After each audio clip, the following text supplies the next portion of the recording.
आपने मुझे अभी तक सब्सक्राइब नहीं किया है तो सब्सक्राइब कर दीजिए, लाल बटन को भी दबा दीजिए और बेल आइकन घंटी को भी दबा दीजिए ताकि आपको नए से नए वीडियो सुनने को मिल सके।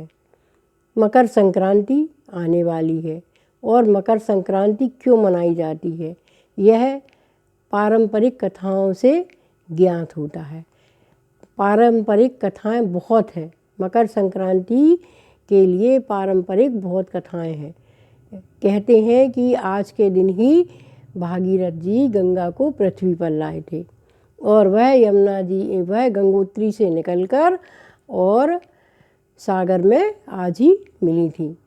इसीलिए वहाँ आज गंगा सागर पर बहुत बड़ा मेला लगता है।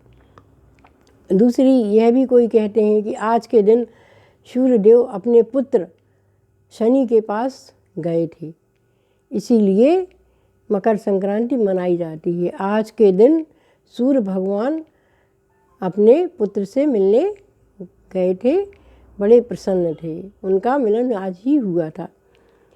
कहानी है, पारंपरिक कहानी है कि सूर्य भगवान की शादी संज्ञा से हुई थी।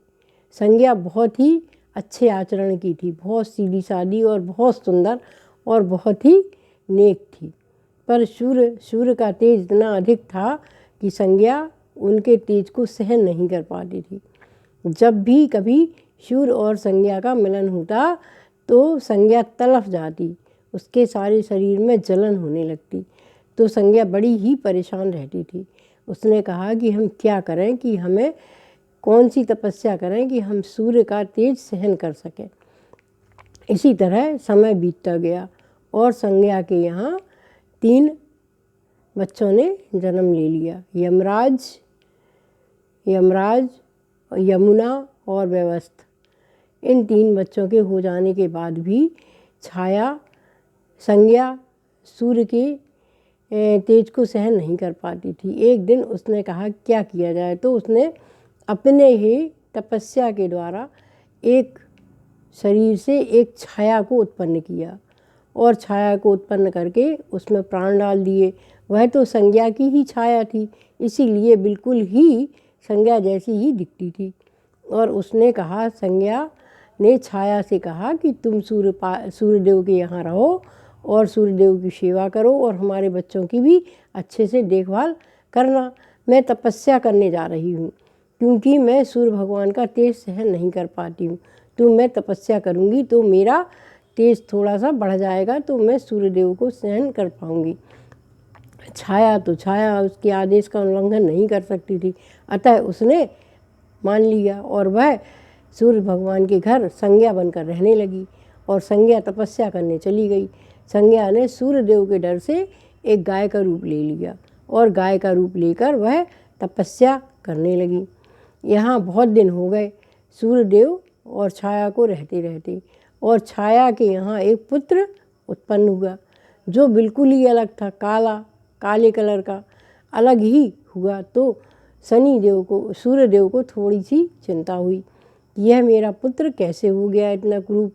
सारे बच्चे भी उसको नहीं अपने संग खिलाते थे, इसलिए शनिदेव बड़े ही उद्दंड होते जा रहे थे।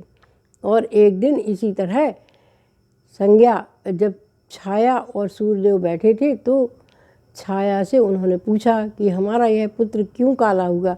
तो छाया ने बता दिया, सूर्यदेव के डर से उसने सब कुछ बता दिया कि मैं संज्ञा नहीं हूँ, मैं तो संज्ञा की छाया हूँ। छाया होने की वजह से आपके पुत्र का कलर काला हो गया है। तो सूर्यदेव को बड़ी गुस्सा आई और सूर्यदेव ने जो है क्या कहलाते हैं उसकी माँ और शनि को दोनों को घर से निकाल दिया और संज्ञा को ढूंढने लगे। उन्होंने अपने योग के द्वारा पता लगा लिया कि संज्ञा गाय के रूप में तपस्या कर रही है और सूर्यदेव अपनी पत्नी को लेकर आ गए। पर जब उनको ज्ञात हुआ कि छाया का इसमें कोई दोष ही नहीं था, संज्ञा ने ही अपने रूप से एक छाया उत्पन्न की थी और उसको आदेश दिया था कि तुम सूर्यदेव की सेवा करना, तो वह मेरी सेवा कर रही थी। तो अपनी गलती को सुधारने के लिए मकर संक्रांति के दिन ही सूर्यदेव शनिदेव के यहाँ शनि महाराज के पास क्षमा मांगने के लिए गए थे। इसीलिए आज के दिन मकर संक्रांति मनाई जाती है। इसीलिए इसको मकर संक्रांति कहते हैं। उस दिन मकर का योग चल रहा था, इसीलिए वह मकर संक्रांति के रूप से प्रसिद्ध हो गई। आप भी मकर संक्रांति धूमधाम से मनाइए और जलाशयों में स्नान कीजिए, दान पुण्य कीजिए। कहते हैं कि मकर संक्रांति के दिन किया हुआ दान 100 गुना फल देता है। धन्यवाद।